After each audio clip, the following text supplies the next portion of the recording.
said I was a tough nut to crack. And, I was running my own building business. And, I believe that God was trying to get through to me then. And, but I was just ignoring.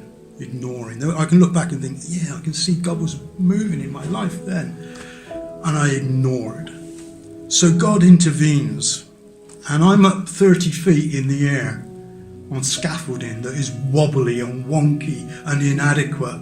And suddenly the scaffolding collapses. And I'm going to fall to my death. But I didn't, because I'm sat here talking to you. The scaffolding collapsed and I fell in slow motion. As it collapsed, I reached out my hand. And you know what they say about your life flashing before you? It does. I didn't have much of a life then.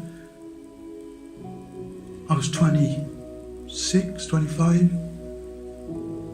But I felt like I was being lowered. And that was the first angel that God sent to me.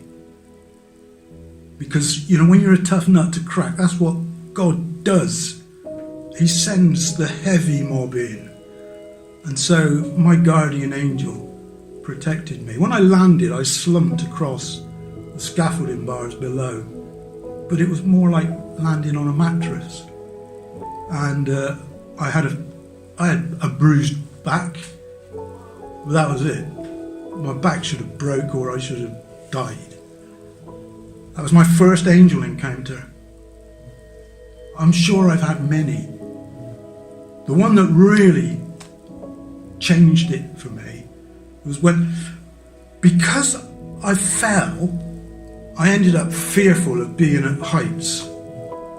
And so I ended up getting a job in an office. The only job I could do was I found a job selling life insurance and pensions.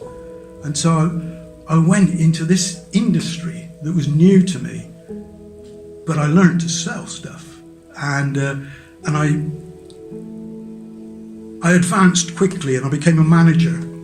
And so I started to recruit a team. And when I was interviewing somebody for a job, this guy's name was Peter. Funny enough, the guy on the end of the phone, when I phoned the Samaritans, his name was Peter. I interviewed this bloke called Peter.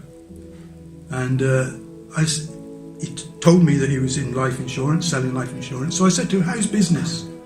And he said, fantastic, since I found the Lord. And I thought, I've heard this before. My neighbours had been telling me about God. They were Christians and they were praying for us. But I'd been ignoring them.